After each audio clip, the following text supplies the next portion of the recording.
पता है कैसा फील होता है जब तुम्हारे नोट्स अधूरे हों और नींद पूरी ना हो और कैलेंडर बोल दे 90 दिन बाकी हैं। कुछ नहीं बदला, बस टाइम तेज से भाग गया और हम सोचते रह गए कल से सही से शुरू करेंगे। Hello guys, welcome back to the channel. तो कैसे हो आप लोग? आई होप सभी की पढ़ाई बहुत अच्छी चल रही होगी और मेरी भी अब स्टार्ट हुई है तो धीरे धीरे अच्छी ही चल रही है। बट आज के दिन से मैं थोड़ा सेटिस्फाइड नहीं हूँ क्योंकि आज मुझे काफ़ी दौड़ भाग करनी पड़ी। कॉलेज गई तो कॉलेज आती हूँ तो मेरा पूरा शेड्यूल डिस्टर्ब हो जाता है, आप लोग जानते हो ना। तो बस वही हुआ आज के व्लॉग में। और क्या क्या हुआ आपको दिखाऊंगी। मेरे साथ ऐसा इंसिडेंट हुआ जो आज तक हुआ ही नहीं था। खैर दिखाऊंगी अभी। सबसे पहले मैंने सुबह उठ के किया कैलकुलेशन, जो कि मैं हमेशा करती हूँ, और फिर छत में चली गई थोड़ा माइंड फ्रेश करने, और फिर नीचे आके थोड़ा सा फ्रेश वगैरह होके गर्म पानी पिया और रेडी होकर सूरज भगवान जी को जल चढ़ाने चली गई। सूरज भगवान जी को जल चढ़ाने के बाद मैं नीचे आई और नीचे आने के बाद मैंने करंट अफेयर पढ़ रखी थी जो कि मैंने रिकॉर्ड नहीं की थी, तो उसका मैंने रिवीज़न किया। और रिवीज़न करने के बाद बनाई मैंने अपनी टू डू लिस्ट। आप लोगों की पढ़ाई कैसी चल रही है मुझे कमेंट करके बताना।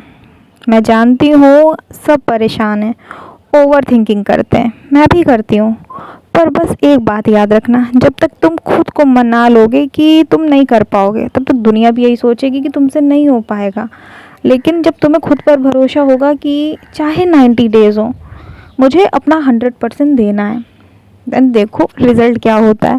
खैर सब लोग अपना 100% देना, रिज़ल्ट जो भी होगा देखा जाएगा, लेकिन अपनी तरफ से पूरी कोशिश करना, वरना बाद में ये गिल्ट ना होगी तुमने किया नहीं था, है ना। क्योंकि कैलेंडर तो बोल चुका है कि 90 डेज़ बाकी हैं और अब हम लोगों का कोई एक्सक्यूज़ नहीं चलेगा। 90 डेज़ क्या और कम ही हो गए होंगे, तो हम लोगों को नौकरी चाहिए तो स्ट्रगल भी करना होगा। पर मैं चाहती हूँ कि रिज़ल्ट वाले दिन हम सब मिलकर रोएं, लेकिन खुशी के आंसू के साथ, है ना।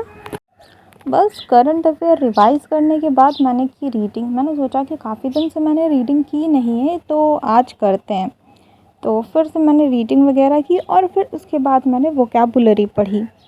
आज का दिन मैं जानती हूँ ज़्यादा प्रोडक्टिव नहीं हो पाया है क्योंकि काफ़ी ज़्यादा वो चल रहा है मेरी उसमें कि कॉलेज का काम पहले हो जाना चाहिए, वरना उसका तो एग्ज़ाम वगैरह तो हो गए, लेकिन ये जो रिसर्च वर्क चल रहा है उसने मुझे परेशान करके रख दिया। और जब तक ये होगा नहीं तो टीचर्स मेरा दिमाग खाते रहेंगे, है ना। कर तो दिया था मैंने कंप्लीट, लेकिन गलती तो उन्हीं ने निकाली। खैर क्या ही कह सकते हैं। बस सब करने के बाद मुझे कॉलेज जाना था, रेडी हो गई और निकल गई कॉलेज के लिए। और कॉलेज से अपना काम करके लौट ही रही थी, फिर क्या इंसिडेंट हुआ आप लोग देखिएगा। मतलब मेरे साथ पहली बार ऐसा हुआ है कि मैं लौट रही थी और मतलब मुझे पुल क्रॉस करना था और वहाँ पुल के बीच में एक वो बाइक चल रही थी, बुलेट। और मैं इतना ज़्यादा डर गई कि मैं अकेली हूँ, कैसे जाऊँगी घर। मतलब इतना ज़्यादा डर लग रहा था, कुछ समझ ही में नहीं आ रहा था करे तो करे क्या, है ना। और फिर मुझे लगा मम्मी को फ़ोन करें, लेकिन फिर लगा कि मम्मी परेशान हो जाएंगी। तो मतलब जो फिर कुछ समझ ही में नहीं आ रहा था। ये देखो मतलब वहाँ पे पुलिस वाले किसी को जाने भी नहीं दे रहे थे, मतलब बहुत डरावना सीन था। खैर जैसे तैसा हुआ, मैं निकल के आ गई वहाँ से। और वहाँ से आने के बाद मैंने अपनी मैथ्स की क्लासेस की और मैथ्स करने के बाद मैंने रीजनिंग पढ़ी। बस आज का दिन मेरा यहीं पर ख़त्म होता है, क्योंकि और ज़्यादा पढ़ने की मेरे अंदर हिम्मत थी नहीं, क्योंकि कॉलेज से लौट कर आती हूँ इतना ज़्यादा थक जाती हूँ, कुछ समझ ही में नहीं आता है, इतना ज़्यादा वर्कलोड हो जाता है ना। बस आज का व्लॉग यहीं तक था। कैसा लगा कमेंट करके ज़रूर बताना। चैनल पर न्यू हो तो सब्सक्राइब करना मत भूलना और अपने दोस्तों के साथ भी शेयर करना। मिलते हैं नेक्स्ट व्लॉग में, तब तक के लिए बाय बाय। अपना ख्याल रखना और खुद से भरोसा मत खोना, ठीक है। Bye bye.